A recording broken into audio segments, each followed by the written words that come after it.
오늘은 도시인을 위한 데살로니가전서 11번째 시간입니다. 사람은 어느 공동체에 소속되어 있느냐에 따라 그 삶을 배웁니다. 아이들을 한번 생각해 보십시오. 우리 아이들이 말하는 방법, 생각하는 방법, 또 자기 자신을 느끼는 방법, 이런 것들 모두를 자기 가정에서 배우게 되지요. 삶의 방식을 자기 가정에서 배우게 되는 겁니다. 우리가 어떤 공동체에 속하게 되면 그 공동체에서 속하며 살아가면서 느끼는 삶의 방식을 자연스럽게 터득하고 몸에 배게 됩니다.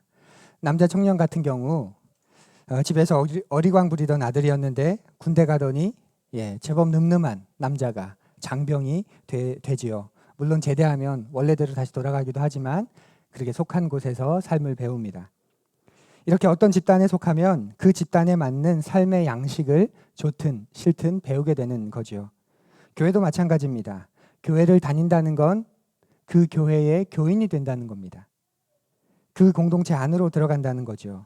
그리고 그런 사람을 우리는 교인이라고 부릅니다. 그래서 내가 어떤 교회를 다니느냐가 내가 어떤 크리스천이 되느냐를 결정합니다. 사랑하는 푸른이 여러분, 중요한 질문 하나 여쭙지요. 여러분은 우리 교회가 추구하는 모습의 크리스천이 되길 원하십니까? 그러면 우리 교회가 추구하는 크리스천은 어떤 모습인가요? 구원받고 끝나는 그리스도인이 아니라 이제 이 세상에 임한 하나님 나라 백성이 되었고 이 세상에서 먼저 그 나라를 경험하고 살아내는 일에 내가 부름받은 존재라는 것, 그리고 그 삶을 함께 살아내야 하는 하늘 가족이 있다는 것을 받아들이는 것.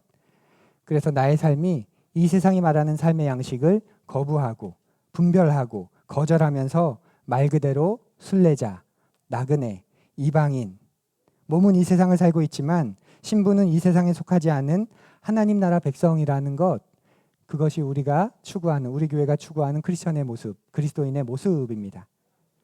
이것에 동의가 되십니까? 동의가 되지 않으신다면 우리 교회 다니는 것 굉장히 힘드실 겁니다. 왜냐하면 계속 그 이야기를 들어야 하실 테니까요. 성경은 우리가 하나님을 믿고 따라간다고 하는 게, 우리가 크리스천으로 살아간다고 하는 게 모호한 거라고 말하지 않습니다. 굉장히 선명한 것이라고 가르쳐 줍니다. 진리를 따라 사는 게 무엇인지 굉장히 선명하게 가르쳐 주는 거죠. 오늘은 바울의 그 이야기를 함께 묵상하려고 합니다. 말씀을 우리 함께 읽지요. 데살로니가전서 4장 1절에서 3절 말씀인데요. 우리가 함께 낭독할 때는 다른 분의 속도를 염두에 두면서 읽어주시면 좋겠습니다. 제가 말씀을 풀어내기 전에 성경 봉독 그 자체가 이미 그리고 충분한 하나님의 말씀입니다. 그리고 저는 그 말씀을 풀어서 증언하는 것이고요. 그래서 주보에 보면 설교라는 말보다는 말씀의 증언이라는 표현을 적어 놓았습니다. 저는 하나님의 말씀을 제 나름대로 씨름하면서 저의 언어로, 그리고 우리 공동체의 언어로 풀어내는 것이지요. 그에 반해 성경 봉독은 그 자체로 말씀이 선포되는 설교라고 할 수 있습니다. 그래서 성경 봉독을 할 때 전통적으로는 대표자가 읽건 회종이 함께 읽건 상관없이 모두 다 일어나서 하나님의 말씀이 내리는 그 순간 그 하나님 말씀 앞에 경외감을 표현하기도 했습니다. 우리는 그렇게까지는 하진 않지만 함께 읽을 때 천천히, 그리고 다른 사람들과 속도를 맞추고 배려하면서 함께 읽는 게 중요합니다. 데살로니가전서 4장 1절에서 3절 말씀을 우리 세번역 말씀으로 우리 함께 천천히 봉독합니다. 앞을 보며 또 설교 노트를 참조하시면서 함께 읽어주십시오. 다 함께 봉독합니다. 그러므로 형제자매 여러분, 끝으로 우리는 주 예수 안에서 여러분에게 부탁하며 권면합니다. 여러분은 어떻게 살아야 하며 어떻게 하나님을 기쁘게 해드려야 할 것인지를 우리에게서 배운 대로 하고 있으니 더욱 그렇게 하십시오. 우리가 주 예수의 이름으로 무슨 지시를 여러분에게 내렸는지를 여러분은 알고 있습니다. 하나님의 뜻은 여러분이 성결하게 되는 것입니다. 여러분은 음행을 멀리하여야 합니다. 아멘. 바울 사도는 구체적인 지시, 이제 4장과 5장에서는 앞부분에서는 신앙의 큰 이야기, 건강한 복음, 그리고 그 복음 앞에서 회심한다는 것, 그리고 그 회심한 사람들이 모인 공동체가 어떤 건강한 공동체라는 것, 데살로니가 교회의 모습을 통해서 그런 것들을 설명했고 또 끄집어냈다면 이제 그런 공동체 안에 살아가는 우리가 구체적으로 각각의 영역에서 어떤 삶을 살아야 하는지를 4장과 5장에서 구체적인 모습들을 선명하게 제시해 줍니다. 그런데 그 부분으로 들어가기 전에 모든 사람의 가지고 있는 주요한 관심사에 대해서 이야기합니다. 바로 어떻게 살아야 하는가에 대한 것이죠. 1절을 다시 한번 보십시오. 그러므로 형제자매 여러분, 끝으로 우리는 주 예수 안에서 여러분에게 부탁하며 권면합니다. 여러분은 어떻게 살아야 하며 어떻게 하나님을 기쁘게 해드려야 할 것인지를 우리에게서 배운 대로 하고 있으니 더욱 그렇게 하십시오.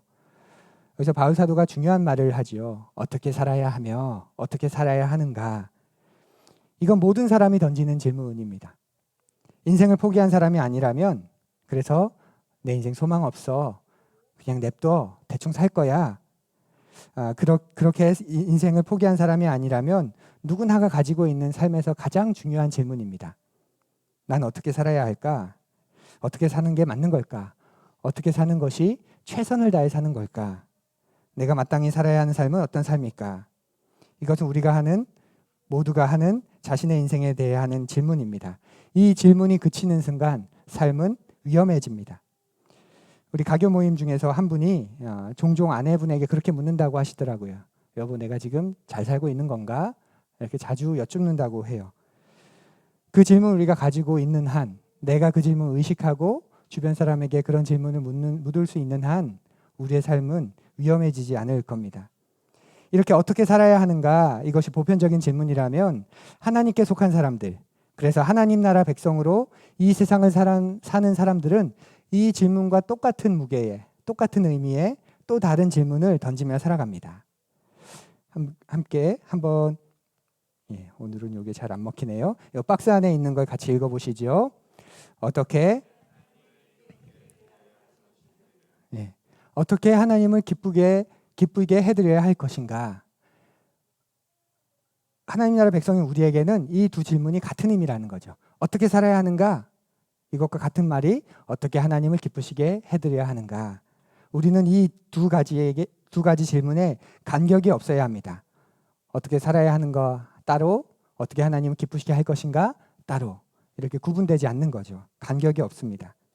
하나님 나라 백성인 우리는 복음을 듣고 그리스도를 영접함으로 세상 신을 버리고 하나님께 돌아가서 살아계시고 참되신 하나님을 섬기고 그리스도께서 다시 오셔서 모든 것을 완성하는 날을 소망하며 살아가는 우리는 이 세상 속에서 어떻게 살아야 하는가 하는 말과 어떻게 하나님을 기쁘시게 할 것인가 하는 말이 같은 의미라는 거예요.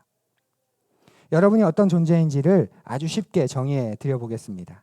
여러분은 이런 사람입니다. 어떻게 살 것인지와 어떻게 하나님을 기쁘시게 할 것인지가 같은 것이 된 사람입니다.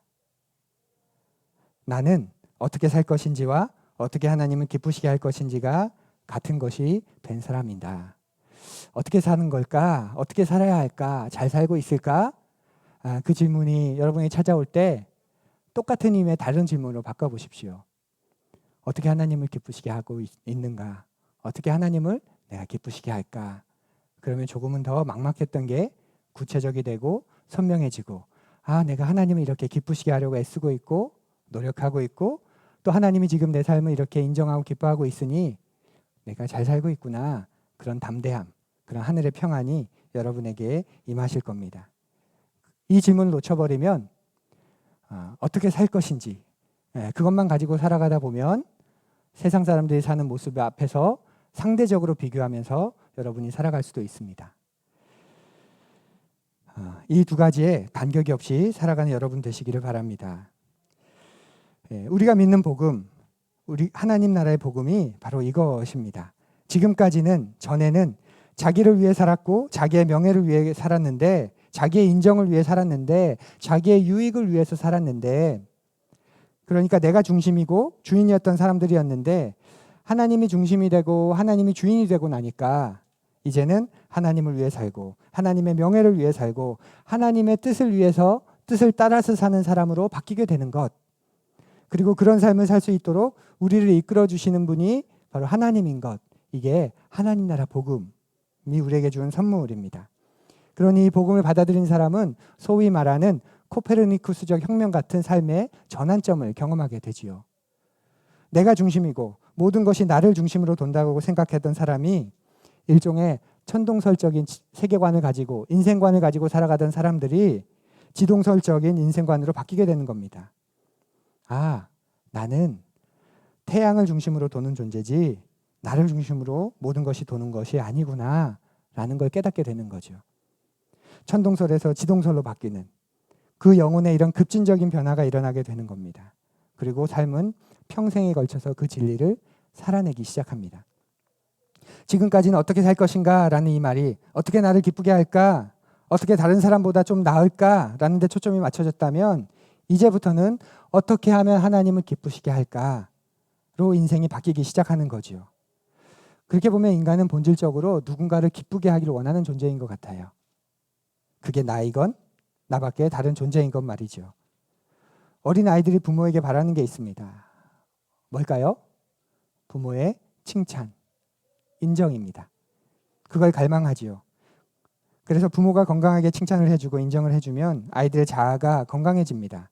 그리고 그런 사람들은 다른 사람들이 자기를 평가하는 것에 대해 너무 그렇게 연연하지 않습니다. 나는 나야 그러면서 살아갑니다. 그런데 어릴 때부터 건강한 인정을 받고 살아가지 못하면 평생 사람들의 인정을 갈구하며 산다고 하지요. 특별히 형제가 많은 사람에게 이런 모습이 드문드문 드러나기도 합니다. 계속 눈치를 보면서 주위 사람들을 기쁘게 하려고 애를 쓰지요. 참 슬픈 일입니다. 부모인 우리가 아이에게 줘야 할 것은 돈이 아니라 칭찬과 인정입니다. 아이를 있는 그대로 인정해 주는 게 가장 소중한 일입니다. 그것에 너무 인색하지 마십시오. 아이입니다. 아이. 부모라는 울타리 안에서 사랑받고 많이 먹고 많이 자고 많이 웃고 하나님을 믿기 위해 세상과 인생에 대한 낙관을 가지고 살아가고 넌 뭐래도 아빠나 엄마보단 더 잘할 거야, 더 나을 거야 그렇게 긍정해 주십시오. 그러기에도 모자란 시간 아닌가요? 그래야 나중에 이상한 놈, 또 이상한 여성은 뭐라고 불러야 되죠? 이상한 놈, 이상한 여성 만나지 않습니다. 예.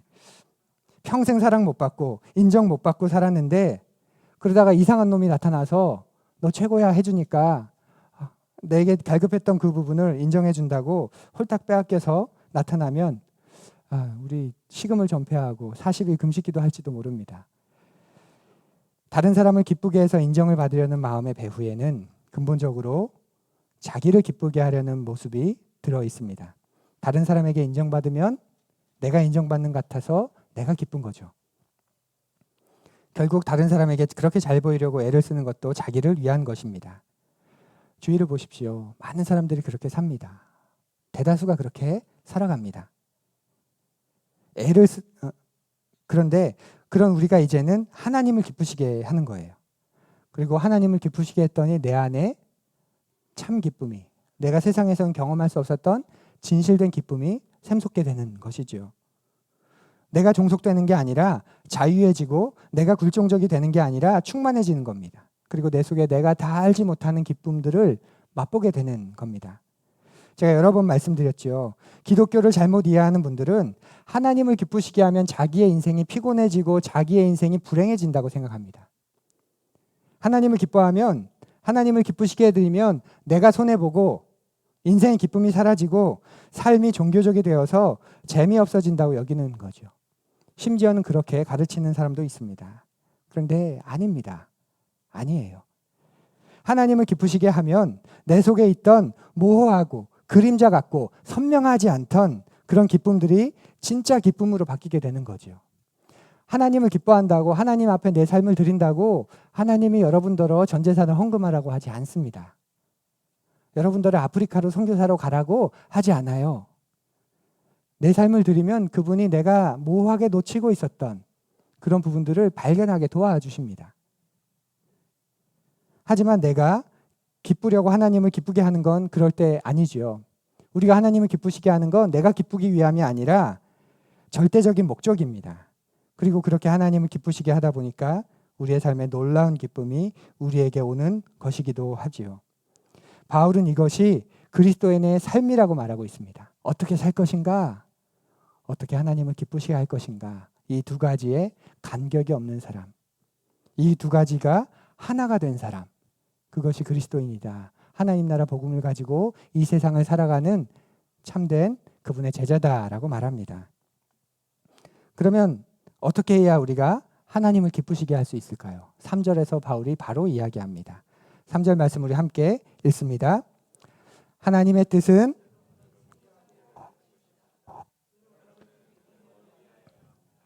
이전 개역 번역이 더 여러분의 입에 있죠. 하나님의 뜻은 이것이니 너희의 거룩함이라. 우리 교회가 소속된 교단의 이름이 바로 여기서 나왔습니다. 기독교 대한성결교회. 교회의 정치제도, 장로라는 제도, 감독이라는 제도, 세례하는 방식, 거기서 교단의 이름이 나온 게 아니라 우리를 향한 하나님의 뜻, 바로 우리의 거룩, 우리의 성결함, 거기에서 우리의 교단의 이름이 나왔습니다. 그러니 여러분이 자부심을 좀 가지셔도 됩니다. 내 것에 자부심을 갖는다고 다른 것을 무시하는 거 아니죠. 오히려 내 것을 내가 자부심을 갖지 않고 자긍심을 갖지 않는 게 더 심각한 문제이지요.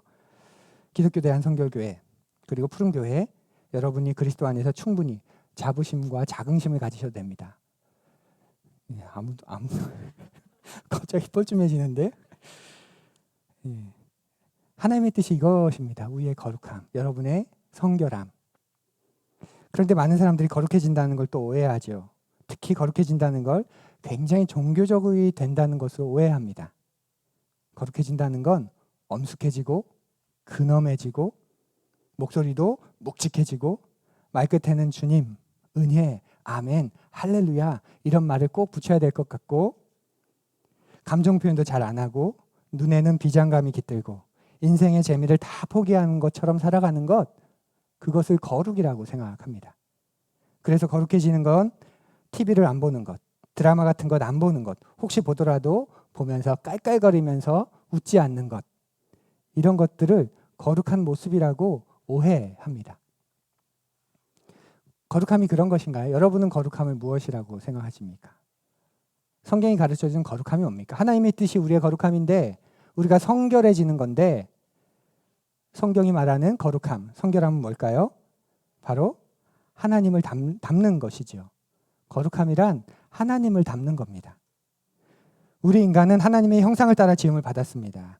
그러면 그런 하나님을 우리가 닮는다는 건 뭘까요? 하나님이 가지고 있는 아름다움, 매력, 균형, 통합성, 이런 것들이 우리의 인격 속에서 드러난다는 거죠. 그런 것들을 닮아간다는 거죠. 거룩해진다는 건 그래서 도덕주의자가 된다는 게 아닙니다. 도덕주의자가 돼서 뭐가 옳고 뭐가 그른지, 뭐는 해도 되고 뭐는 하면 안 되는지 그런 걸 결정하는 것, 그게 거룩이 아닙니다. 그건 하나님에 대한 잘못된 이미지를 가지고 계시는 거예요. 하나님을 매우 엄격한 부모 또는 매우 가부장적이고 너무나도 보수적인 아버지 같은 분으로 오해하고 계시는 겁니다. 하나님은 그런 분이 아니십니다. 우리가 닮아야 하는 하나님 아버지의 모습도 그런 모습이 아닙니다. 사랑하는 푸른이 여러분, 하나님은 우리가 생각하는 모든 아름다움을 가지고 계십니다. 그 아름다움이 매우 균형 있고 또 그래서 매력이 넘치시고 생명력이 넘치시고 이런 것들이 굉장히 통합되어 있고 그런 분이 하나님입니다. 그리고 우리 삶 속에 그 아름다움, 그 균형, 그 매력, 그 통합성, 그런 것들이 드러나고 닮아가는 것, 이것이 하나님이 말씀하시는, 성경이 말하는 거룩입니다. 하나님의 뜻은 이것이니 너희의 거룩함이라. 여러분, 한 사람 한 사람을 향한 하나님의 뜻이 뭔지 아세요? 이겁니다. 바로 그런 하나님을 닮아가는 거죠. 근데 많은 분들이 제게 묻습니다. 목사님, 하나님의 뜻이 뭘까요? 전 잘 모르겠어요. 그럼 제가 되묻습니다. 뭐 때문에 그래? 뭐 때문에 그러시죠? 그러면 이야기합니다. 자기가 가진 선택의 문제에 대해서 말해요. 누구와 결혼을 해야 될지 모르겠어요. 또 어느 대학을 가야 할지 모르겠어요. 어떤 직장을 선택해야 할지 모르겠어요. 어디로 이사 가야 할지 모르겠어요. 사랑하는 푸른 여러분, 하나님이 점쟁이십니까? 여러분을 향한 하나님의 뜻은 모호하지 않습니다. 하나님의 뜻은 여러분의 성결입니다. 거룩함이에요. 그러니 여러분이 내리는 결정이 어떠한 것이든 그 결정을 통해 하나님을 닮아갈 수 있다면 그게 하나님의 뜻입니다. 하나님이 점쟁이가 아니시잖아요. 동쪽으로 가야 귀인을 만나고 올 여름에는 물을 조심해야 되고 그런 걸 가르쳐 주시는 분 아니시잖아요. 점지해 주는 분 아니시잖아요. 하나님의 뜻 그렇게 어렵지 않습니다. 우리가 내리는 모든 결정을 통해서 더 하나님을 사랑하고 더 하나님을 닮아갈 수 있다면 그것은 모두 하나님의 뜻입니다. 하지만 그 결정이 여러분에게 수억만금을 가져다 준다고 해도 그 결정으로 하나님을 닮아가게 되지 않는다면, 하나님으로부터 점점 멀어진다면 그 결정은 하나님의 뜻이 아닙니다. 하나님의 뜻 그렇게 어렵게 여기지 마십시오. 수수께끼를 풀듯 미로 찾기를 하듯 그렇게 해야 찾아내는 그런 뜻으로 여기지 마십시오. 하나님의 뜻은 여러분의 거룩함에 있습니다. 그래서 여러분이 하나님을 닮아가는 일에 그 결정이 선택되어지고 도움이 된다면, 그 과정 속에서 그런 일들이 일어난다면 여러분은 그 결정을 하나님의 뜻으로 잘 삼고 계시는 겁니다. 저희 가정에 이사 문제가 한 3주 전부터 좀 있었죠. 그래서 여러분들이 기도도 같이 해주셨는데 저의 입장에서는 고민을 하다 보니까 목회자라는, 하나님의 자녀라는 것보다 아버지라는 그런 마음이 저에게 많이 그 중심에 맺혀졌습니다. 그러다 보니 돈에 맞추어서 점점 교회와 멀어지는 곳에 집을 제가 알아보고 있더라고요. 부끄럽지만 교인들한테는 교회 가까이 가능한 한 오라고 하면서 저는 점점 얘네들이 마음껏 뛸 수 있는, 뛰어도 주변에 아무도 얘기하지 않는 그런 곳에 좀 살고 싶다는 그런 마음이 간절해져서 점점 고촌 밖으로 그렇게 나가고 있었습니다. 그때 제 아내가 그리고 한 지인이 조심스럽게 그러면서도 분명하게 저에게 조언을 해주었습니다. 고촌에 있으면 좋겠다. 교회 근처에 있으면 좋겠다. 하나님의 마음 갖고 정말 믿음이 필요한, 하나님을 닮아가는 일이 그런 것이겠다라는 싶어서 하나님을 더 사랑하는 결정으로, 하나님을 더 닮아가려는 결정으로 그렇게 품고 기도하고 또 살펴보았습니다.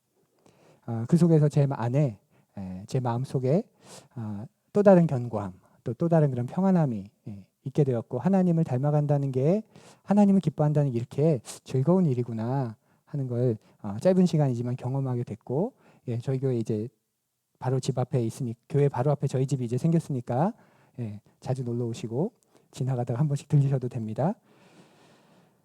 지난주에 3장에서 바울 사도가 마지막 날의 모습을 이야기했잖아요. 3장에서 말한 마지막 날의 모습, 우리 함께 읽어볼까요? 그래서 주님께서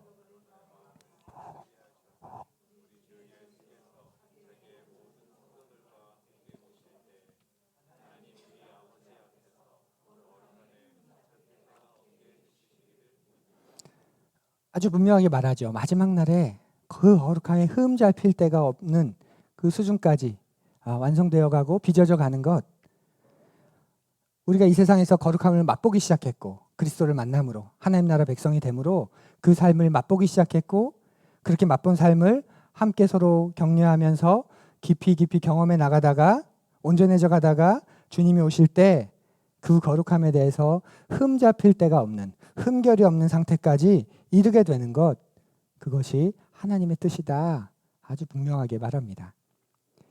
그래서 여러분과 제가 따르는 우리 신앙의 전통, 성결교회의 전통, 이 웨슬리안의 전통에서는 이 세상 속에서 우리는 그리스도의 완전을 이룰 수 있는 사람이라고 믿습니다.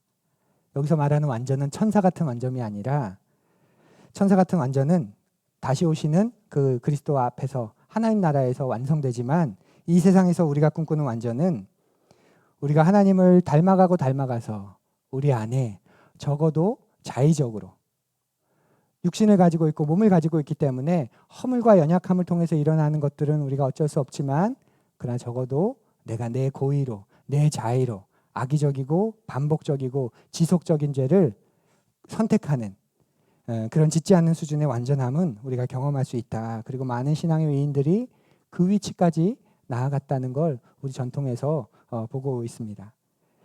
그렇게 자라가는구나, 그렇게 온전해져 가는구나 하는 것이지요. 그리고 이 거룩함은 어느 한 순간에 완성되는 게 아니라 평생의 삶에서 이루어져 가야 하는 겁니다. 그러다 보니 인기가 없어요. 인기가. 우리가 원하는 건 다 한 방에 되어야 하는 거잖아요. 기도했으니 한 방에 응답, 은혜와 은총도 한 방에 내려야 하고, 예배드렸으니 한 방에 감격, 찬양도 한 방에 눈물. 그런데 평생 거룩해져야 한다고요? 평생 된다는 건 결국 불가능하다는 말이네요. 그러면서 무관심해지고 또 중요하게 여기지 않지요. 사랑하는 푸른 여러분, 우리에게 거룩함은 어느 날 갑자기 생기는 게 아닙니다. 평생을 통해 하나님을 닮아가면서 완성되는 겁니다. 이를 위해 바울은 2절에서 자신들이 데살로니가 교인들에게 준 지시들을 알고 있지 않냐고 상기시켜 주지요. 2절 말씀을 우리 앞을 보며 함께 읽어보지요. 우리가 주 예수의 이름으로 무슨 지시를 여러분에게 내렸는지를, 여기서 지시라는 표현은 지시들이라는 복수입니다. 우리말에는 복수로 표현하는 게 어색해서 지시하지만 영어 번역들을 보면 다 commandments, guidelines, instructions 다 복수로 사용되어 있습니다. 그러니까 바울이 지금 사람들에게 여러분 알고 있지 않냐 이 말은 우리가 이전에 주었던 그 지침들, 가이드라인들 여러분 다 듣고 알고 있지 않냐. 그걸 우리가 지금 또다시 상기시켜준다 이 말입니다. 그리고 이것은 자의적으로 준 게 아니라고 말하죠. 주 예수의 이름으로 주었다 이렇게 말합니다. 여기서 말하는 이름은 권위라는 뜻이 있습니다. 그러니까 예수님의 권위로. 그러니까 바울 자기가 생각하기에 이게 맞는 거야 하고 자의적으로 준 게 아니라 예수의 권위 아래에서 그 말씀 아래에서 우리는 이제 나 중심으로 사는 게 아니라 주님 중심으로 살기 때문에 그 주님의 권위 아래에서 내려준 그 주님께서 우리에게 원하시는 그 삶의 구체적인 지침들을 가르쳐 주었고 지금 다시 여러분이 알고 있는 그 지침들을 내가 생각나게 한다라는 그런 의미입니다. 그러면서 이제 3절부터 그게 시작되죠. 성, 경제생활, 죽음. 특별히 이 세 가지를 바울이 집중해서 두 장에 할애하면서 이야기합니다. 아마도 당시의 사람들에게 데살로니가라는 도시 한복판에 사는 사람들에게 성의 문제가 그리고 경제생활의 문제가 그리고 죽음의 문제가 왜냐하면 주님이 곧 오신다고 해서 그 주님을 소망하며 자기의 재산들을 다 공유재산으로 이렇게 내어놓고 이렇게 살아가고 있는데 그 주님이 오시는 날이 곧 온다고 하셨는데 헬라어 원문으로 보면 조금 있다 보자 그러시면서 가신 건데 이게 10년이 지나고 20년이 지나고 이제 그러면서 예수님 당대에 있던 사람들이 그 부활을 본 사람들이 지금 죽기 시작하는 겁니다. 한 20년이 지나면서. 그러자 죽음 앞에서 이 죽음을 우리가 어떻게 해석해야 될까? 곧 온다고 하셨는데 이제 그 1세대 사람들이 죽어가자 그리스도인이 이 죽음을 어떻게 대해야 하는지 이 죽음에 대해서 우리가 어떤 생각을 가져야 하는지를 이 세 가지 부분을 중요하게 바울이 이제 다루고 있습니다. 그래서 따지고 보면 2000년대를 살아가는 우리에게도 동일하게 중요한 주제 아닌가요? 성, 경제생활, 그리고 죽음. 그래서 바울은 3절부터 우리가 여러분들에게 이전에 그렇게 눈을 주었던 이 지침들, 그 가이드라인들, 여러분들이 알고 있는 그것들 우리가 다시 생각나게 합니다. 라고 지금 말하고 있는 것이죠. 사랑하는 푸른 여러분, 그리스도인의 삶은 이렇게 구체적이며 실제적입니다. 종교적인 게 아닙니다. 종교적인 삶은 종교 활동만 성실하게 하면 됩니다. 가야 하는 날 가면 되고 모이는 날 모이면 잘 모이면 되고 드려야 할 거 있다면 잘 드리면 되고 마쳐야 하는 과정이 있다면 잘 마치면 됩니다. 그런데 그리스도인의 삶은 삶, 일상 모든 영역에서 구체적이고 실제적으로 나타내야 하지요. 그래서 바울은 구체적인 지침들을 지금 알려주고 있는 겁니다. 그런데 오늘 또다시 상기시키죠. 왜 그렇게 할까요? 한 번 들어서는 우리가 제대로 살지 못한다는 걸 알기 때문이죠. 그래서 같은 지침들을 계속 반복해서 들려주는 것입니다. 기억하고 훈련하라는 겁니다. 사랑하는 푸른이 여러분, 그래서 우리는 훈련하지 않으면 변하지 않습니다. 한번 따라해 보시겠어요? 훈련 없이 나는 변하지 않는다. 네, 여러분이 한 번에 시작. 네. 신앙생활을 오래 해도 변하지 않는다고 말하는 분들이 많이 계시죠. 그리스도인이 변하지 않는 이유 크게 세 가지인 것 같아요. 먼저는 그가 진정한 그리스도인이 아니라면 변하지 않습니다. 기독교 신앙은 인생의 주인을 바꾸는 거잖아요.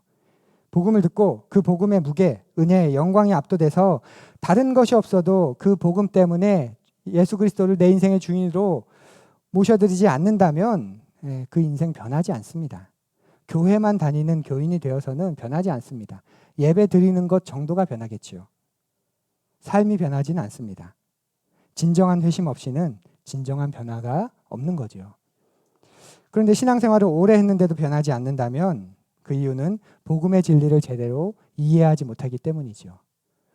하나님 나라의 복음을 제대로 듣지 못했다면 복음이 모호해집니다. 복음이 모호해지니까 기독교인이 된다는 걸 착각합니다. 착한 사람이 되는 것, 욕하지 않는 것 정도, 그게 착한 사람, 착한 그리스도인이라고 생각하는 거죠. 크리스천이 된다는 게 뭔지를 모르는 겁니다. 그래서 회심했다고 해도 예수께서 무엇을 가르치셨는지를 배워나가지 않으면 그가 믿는 기독교는 윤리적 종교 이상이 될 수가 없습니다.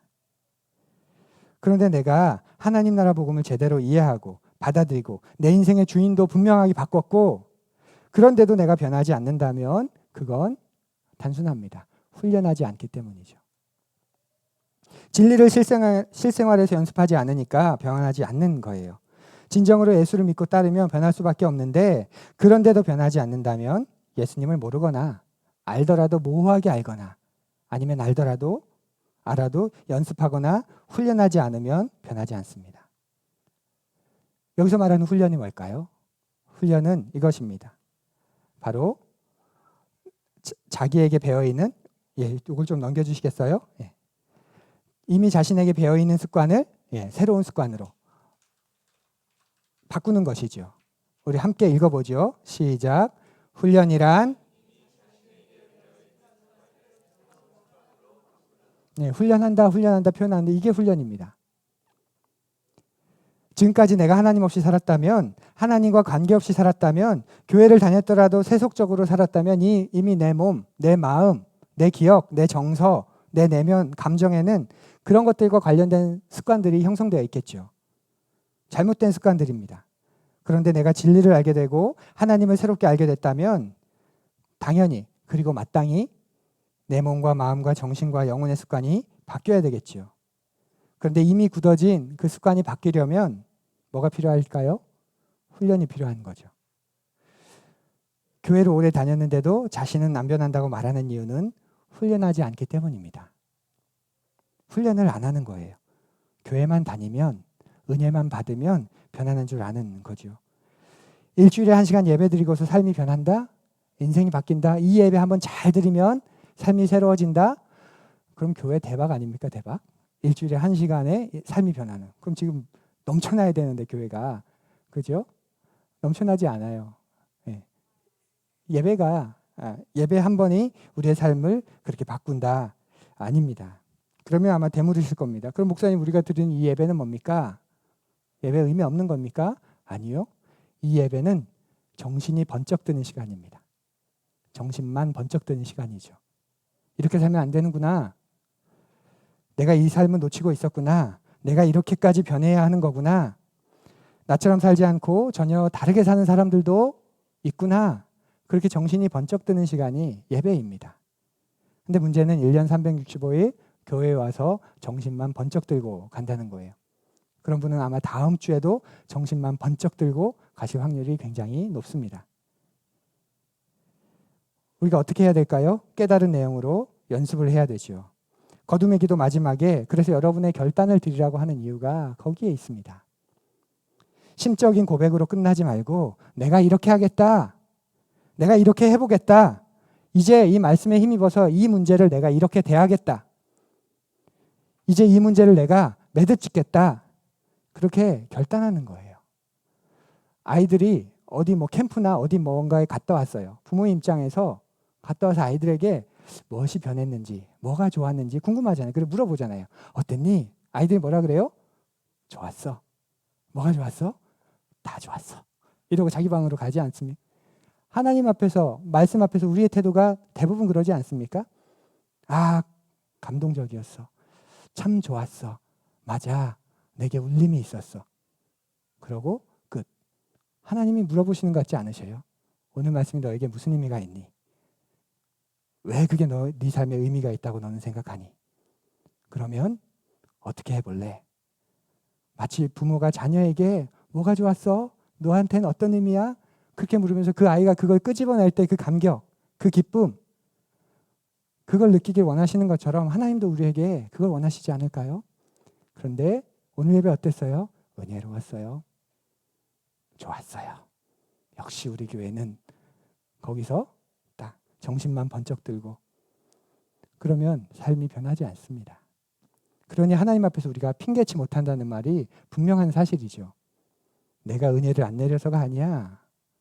네가 네 삶을 내 방향으로 바르게 돌리지 않아서야 라고 말씀하시는 거죠.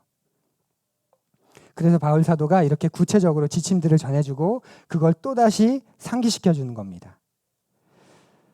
모든 훈련은 쉽지 않습니다. 이유는 간단해요. 몸에 배지 않았기 때문에. 그래서 운동이 잘 안 되는 이유가 그거죠. 운동이 내 몸에 배지 않아서. 운동하겠다는 결심은 자주 하지만 그게 번번이 실패하는 이유는 그 운동하는 습관이 내 몸에 배지 않아서. 그래서 운동을 하려는 사람은 가장 먼저 습관 들여야 하는 게 운동하는 습관 아닙니까? 그 시간에 거기라도 가는 것, 그 습관이 그에게 가장 중요하고 그런 습관이 들여서 그곳에 갔을 때 이제 조금씩 운동하는 거죠. 근데 운동하고 나면 피곤합니다. 그 다음 습관은 그 피곤함을 환영하는 습관. 그렇게 피곤해서 땀을 흘리는 것을 긍정하는 습관. 그렇게 해야 몸의 피로를 극복하면서 체력이 늘어난다는 사실을 알게 됩니다. 그러니 모든 것은 결국 습관을 바꾸는 훈련이 중요합니다. 그게 키입니다. 영적인 훈련도 마찬가지입니다. 가장 대표적인 게 기도 아닌가요? 기도 내용은 둘째치고 하루에 30분 기도한다는 게 쉽지 않습니다. 그죠? 쉽지 않습니다. 기도를 시작해요. 한 5분 했어요. 그리고 끝났나? 시계를 봤는데 한 5분밖에 안 지났어요. 얼마나 당황스럽습니까? 더 기도할 것도 없는데 지금 세계 평화를 위해 갑자기 기도해야 되나? 막 그러다가 그러면 30분 기도하려면 어떻게 되죠? 20분을 자면 되죠. 그러고 나면 5분 정도 또다시 5분 정도 반복하면 30분 됩니다. 이게 새벽 기도 때 많이 하지 않습니까? 보통 음악 틀어놓고 한 50분 기도하는데 첫 음악에 맞춰서 10분 동안 간절하게 눈물 쏟고 부르짖으며 기도합니다. 그러다가 어느 순간 30분 잠듭니다. 그리고 마지막 곡이 나올 때 화들짝 놀라면서 다시 기도합니다. 그리고 나갈 땐 뿌듯합니다. 50분 동안 자리를 지켰다고. 그래서 어르신들이 기도는 졸면서 배우는 거야 그렇게 말하는 거잖아요. 그 습관을 들이는 것이지요. 기도하는 시간이 짧은데 기도가 깊어지기는 어렵지요. 기도하는 훈련을 거쳐야 기도가 비로소 습관이 되는 겁니다. 모든 훈련의 핵심은 새로운 습관으로 바꾸는 것입니다. 그것과 관련해서 아리스토텔레스라는 철학자가 꽤 의미 있는 말을 했는데 세상 사람의 말인데도 상당히 타당하다고 여겨집니다. 그의 말을 한번 들어보십시오. 따라서 행위는 올바르고 절제 있는 사람이 행할 법한 행위일 때 올바르고 절제 있다고 불린다. 그러나 올바르고 절제 있는 사람은 단순히 그런 행위를 행하는 사람이 아니라 올바르고 절제 있는 사람이 행할 법하게 그런 행위를 행하는 사람이다. 말이 어렵지만 계속 가보죠. 따라서 사람은 올바른 행동을 함으로써 올바르게 되고 절제 있는 행동을 함으로써 절제 있게 된다고 말하는 것이 옳다. 그런 행동을 하지 않는다면 어느 누구도 좋은 사람이 될 기회조차 갖지 못할 것이다. 그러나 대부분의 사람들은 그런 행위를 하지는 않고 이론으로 도피하여 자기들은 철학자이니 철학을 통해 훌륭한 사람이 될 것이라고 생각한다. 그런 사람들은 오히려 의사의 말을 주의 깊게 들으면서도 의사의 지시대로 하지 않는 환자들과도 같다. 그런 식의 치료법으로는 후자들의 몸이 더 나아질 수 없듯이 전자들의 혼도 그런 식의 철학으로는 나아질 수 없다. 아리스토텔레스가 예수 그리스도께 오기 전 300년 정도 전 사람인데 2300년 전에도 말을 듣고 생각하면서 나는 그런 사람이야. 그게 인생의 본성이었던 거예요. 근데 우리는 그렇게 변하는 존재가 아니다. 실제로 그렇게 행동을 함으로 그런 사람이 되어가는 거다라고 철학의 힘을 빌어 말하고 있습니다. 사랑하는 푸른 여러분, 도시에서 살아가는 우리 모두를 향한 하나님의 뜻은 거룩함입니다. 그리고 그 거룩은 하나님을 닮아가는 삶은 습관이 결정합니다. 여러분의 영성 형성에 미치는 습관의 힘을 사소히 여기지 마십시오. 푸른 이는 그것을 믿는 이들이고 바울의 권면처럼 반복해서 자신의 삶에 그 지침들을 확인하는 이들입니다. 우리 교회가 중요하게 여기는 것들 1:1 성경 공부, 공동체를 대하는 방식, 문제를 대하고 선택하는 방식 이런 것들에서 지금 여러분이 처한 상황과 환경 속에서 맞추어 사시겠습니까? 이미 여러분에게 배어있는 습관을 새로운 습관으로 바꾸면서 거룩을 경험하며 사시겠습니까? 거룩함을 추구하고 성령님을 거절하지 않고 충실히 따르는 그런 멋지고 풍성한 삶을 사는 푸른 이들 되시기를 간절히 소망합니다. 우리 함께 거듭의 기도